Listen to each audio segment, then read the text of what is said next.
জয় গুরু। পরম পূজ্যপাদ শ্রী আচার্যদেবের কাছে একবার একটি দাদা এসে তার ভাইয়ের কথা তিনি নিবেদন করেন। নিবেদনটা ছিল এই যে তার ভাই আগে খুব মদ খেতেন, সাংঘাতিক নেশা যাকে বলে, সদা সর্বদা ডুবে থাকতেন সেসবে। এবারে যে করে হোক কষ্টে মষ্টে মদটাকে ছাড়ানো হয়েছে, যাতে যেহেতু ওগুলো তো অত্যধিক যে একটা খাওয়া শরীরের পক্ষে থেকে এগুলো তো বলবেন ক্ষতিকারক, তাই না? এটা আমরা প্রত্যেকেই জানি, এটা আলাদাভাবে বলার তো কোনো জিনিস না। যেটা শুনবো তা হলো ছাড়ার পরে করণীয় কি, এমন কি আচার্যদেব তার জন্য, সেই দাদাটির জন্য তিনি কি বলেছিলেন যে যাতে সে পুনরায় এই জিনিসে আর না জব্দ হতে পারে তার ভাই। তখন তিনি আচার্যদেবের কাছে নিবেদন করেন যে আগে আমার ভাই আগে প্রচুর মদ খেত, দিন রাত বলতে পারেন যাকে মানে সর্বদা খেয়ে থাকতো, যেখানে সেখানে পড়ে থাকতো, এতটাই মদ সে খেত। এবারে এই যে বলতে পারেন বিভিন্ন যে জায়গা হয় না যেখানে মদ ছাড়ানোর জন্য কিংবা নেশা টেশা দূর করার জন্য যে জিনিসগুলি করা হয়ে থাকে, তার ভাইকেও তিনি সেই রকমভাবে করানোর চেষ্টা করেছেন, মদটা যাতে সে ছাড়তে পারে। এবারে তিনি তার ভাইকে সেই রকম একটা জায়গায় দিয়েছেন যেখান থেকে নেশাটা উতরে যেতে পারে, যাতে সবাই তো বাস্তবে চায়, কে না চায় যে তার আপনজন বেঁচে থাক। আপনজন কষ্ট পাচ্ছে, যাকে সে ভালোবাসে, কেউ চাইবে না তার ভালোবাসার মানুষটাকে সে হারাতে, কেউ চাইবে না, তাই না? তাই তিনিও তার ভাইয়ের প্রতি সেই রকমভাবে করেছেন। তখন আচার্যদেবের কাছে তিনি এসে যেটা নিবেদন করেছেন তা হচ্ছিল এখন করণীয় কি, যাতে এখন আমি কি করব যাতে সে আবার এই মদের যাতে না ডোবে। তার কারণ লোভ মানুষের একটা এমন জিনিস, সাংঘাতিকভাবে মানুষের বৃত্তি প্রবৃত্তি কিন্তু ঘোরাফেরা করে। মানুষের বৃত্তি প্রবৃত্তি একটা এমন জিনিস, এই কাম ক্রোধ মদ লোভ মোহ মাৎসর্য যাই যাই আমরা বলি না কেন, এই যে ষড়রিপুর কথা বলি কিংবা বলতে পারেন এই যে অষ্টপাশ, আরও যে অনেক রকম আছে এইসব কথা, তো এইরকম যে আমরা কথা বলে থাকি তার ভিতরে থেকে একটা লোভ। তখন তিনি বলেন আগে ভাবছি তাকে একটা দোকানে কাজে লাগিয়ে দেবো, একটা দোকানে যাতে করতে পারি। কেন তিনি বললেন না, তার কারণ হচ্ছিল আচার্যদেব তার সব কথা শোনার পরে আচার্যদেব তাকে বলেন তাকে কখনোই এবারে ফ্রি ছাড়বেন না। আগে সে মদের নেশাটা কেন করেছিল আগে সেটা খোঁজার চেষ্টা করেন। সে কি এমনি বসে থাকতো, কোনো কাজ ছিল না, কোনো রকম কিছু কাজ পাচ্ছিল না? যদি এটা হয়ে থাকে তাহলে আগে তাকে কোনো কাজে আগে যুক্ত করান, আর এমনভাবে যুক্ত করাবেন যাতে মদের নেশা তো দূরের থাক, আশেপাশে যেন সে তার সেই যে সার্কেলে যে বন্ধু বান্ধব যারা তাদেরকে যেন সে না পায়। এইটা এক বিশেষভাবে লক্ষ্য রাখবেন, যাতে সে মদের নেশা থেকে চাইছেন তো সে যাতে হয়, নেশাটা তো কেটে গেছে, আবার পুনরায় যাতে না ঘুরে আসতে পারে তো সহজে, তার জন্য এবারে পাটা বাড়াতে হবে ঠিকঠাক ভেবে চিনতে। তাই আচার্য বলেন তাকে এমন কাজে এবারে যুক্ত করান, এমনভাবে কাজে লাগান যাতে সে ফুরসতই না পায়, যাতে সে সময় না পায় সেসবই করার জন্য।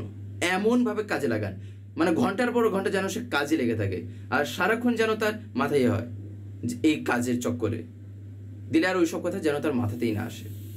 কাজের চাপে পড়বে তাহলে, আর কাজের চাপে কী হবে, আস্তে আস্তে আস্তে আস্তে মনটা সেই সব জিনিস থেকে আরও দূর হয়ে আসবে। তার কারণ যেহেতু খুবই বলতে পারেন রিসেন্টলি তো আপনি করেছেন, অর্থাৎ নেশাটা ছাড়িয়েছেন, তাই ভিতরে একটা সূক্ষ্ম ভাব মদের প্রতি থাকবেই। এটা একটা এমন জিনিস, সেই মদের প্রতি একটা টান যেটা এতদিন ধরে একটা চলছিল, তাই তার মধ্যে একটা রিয়াকশন হবেই। তাই সেইটা যাতে না অ্যাটাক করতে পারে তার জন্য আগে থেকে কিন্তু আমাদেরকে সচেতন হতে হবে। তাই আচার্য বলেন তাকে এমন কাজে লাগান যাতে সেই সবে সময় না পায়। তখন সেই দাদাটি বলেন, আগে তাই ভাবছি যে একটা দোকান আছে বাড়িতে, একটা বাড়ির পাশে একটা দোকান করে তাকে সেখানে দোকানে বসিয়ে দেবো যাতে সে দোকানে করে। তখন আচার্যদেব বারণ করেন। তখন আচার্যদেব তাকে বারণ করেন, একদমই করবেন না। কেন না? তার কারণ সে সেইখান থেকে কিন্তু মদ খাওয়াটা শিখেছে। দোকান আপনি যেভাবে বলছেন আর যে খানটায় করবে বলছেন আপনার বাড়ির পাশে, সে কিন্তু সেইখানেই তার সেই বন্ধু বান্ধবগুলোকে পাচ্ছে, সেই চেনাশোনা লোকগুলোকে পাচ্ছে যার সাথে সে বসে খেত। তাই সে দোকান যে চালাবে সে তার মধ্যেও কিন্তু ঠিক সময় বের করে, যেহেতু ওই লোকগুলো আছে সাথে, সে কিন্তু সেখানটায় আবার জড়ো হয়ে যাবে, আবার সে কিন্তু মদের ইয়েতে ডুবে যাবে।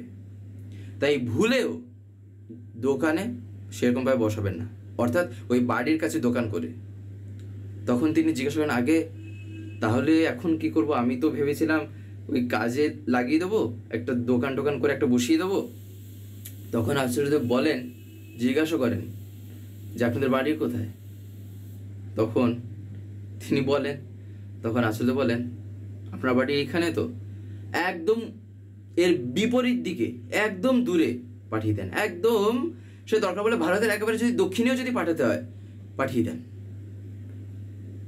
যাতে সে তার এই বন্ধু বান্ধবগুলোকে না পায় কোনো মতেই, যাতে তার জীবনে সব নতুন নতুন সব জিনিস হতে থাকে, নতুন রকম মানুষের সাথে সে মিশবে, নতুন রকম পরিবেশের সাথে সে যাবে, নতুন রকম কাজ দেখবে, এমন এমন জায়গায় করবেন যাতে হয়।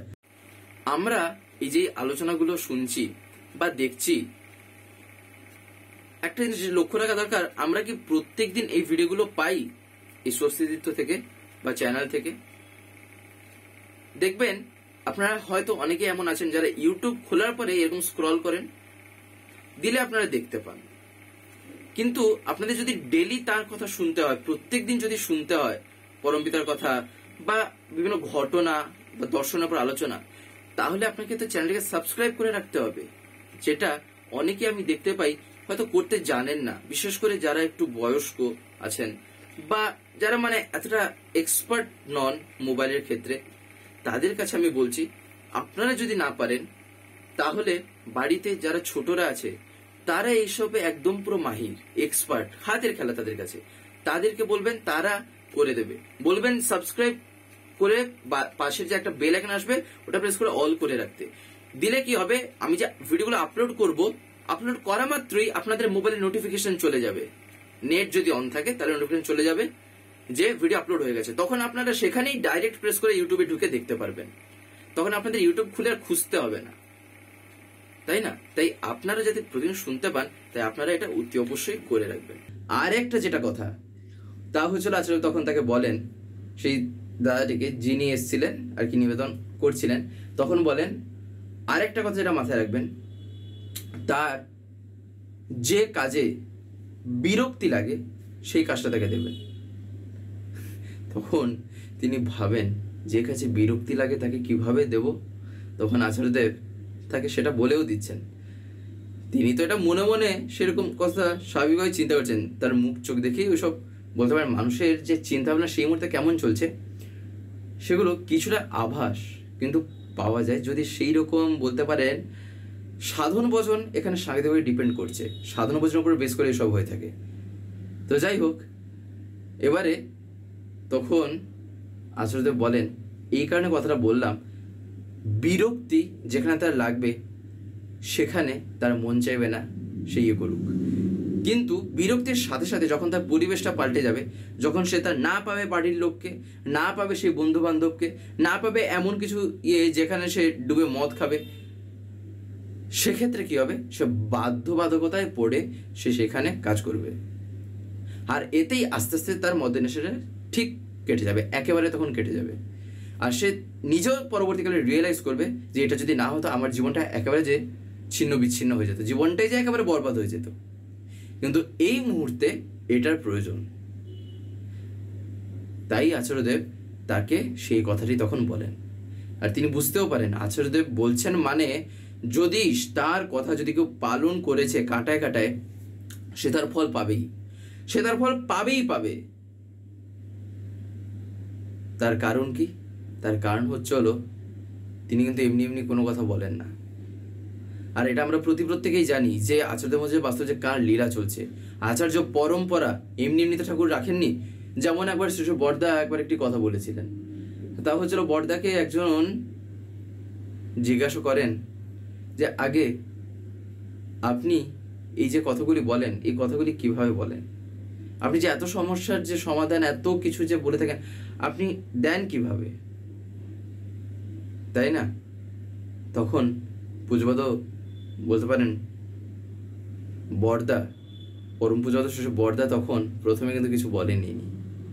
তার কারণ কখনোই তারা তাদের বলতে পারেন সেই রকম যে একটা দয়ার যে বলতে পারেন আমরা সেই যে দয়াটাকে যে গ্রহণ করছি, সেই যে দয়ার যে স্থান, সেই জায়গাটুকু তিনি এমনভাবে কখনোই প্রকাশ করতে চান না যাতে মানুষ আর তার কাছে না আসতে পারে। তার কারণ তারা আসেনি এই জন্য যাতে মানুষ তাদেরকে অনুসরণ করতে পারে, যাতে মানুষ তাদের কাছে কিছু শিখতে পারে, যাতে মানুষ সেই কথাগুলি মেনে চলতে পারে। তার কারণ সঙ্গ সান্নিধ্য যদি না হয় তাহলে কিন্তু আমার জীবনে পরিবর্তন আসবে না। যদি আমি সেই রকমভাবে যদি গিয়ে না মিশি, যদি আমি সেই রকমভাবে না গিয়ে যদি সঙ্গ করি, তাই না? তো যাই হোক, আজকের এই ভিডিওটা এবারে আমি এখানেই শেষ করার আপনাদের কাছে একটি কথা বলবো, যদি আজকের এই ভিডিওটা আপনাদের ভালো লেগে থাকে তাহলে একটি লাইক করে দেবেন, সবার ভিতরে শেয়ার করে দেবেন, কেমন লাগলো নিচে একটি কমেন্টে লিখে জানাবেন। আর যদি চ্যানেলটিকে কোনো সাবস্ক্রাইব করে না থাকেন তাহলে অতি অবশ্যই চ্যানেলটিকে সাবস্ক্রাইব করে পাশের বেল আইকন প্রেস করে অল করে রাখতে একেবারেই ভুলবেন না, আরও এরকম বিভিন্ন নতুন এবং ইন্টারেস্টিং ভিডিও সবার আগে পাওয়ার জন্য। জয় গুরু, বন্দে পুরুষোত্তম।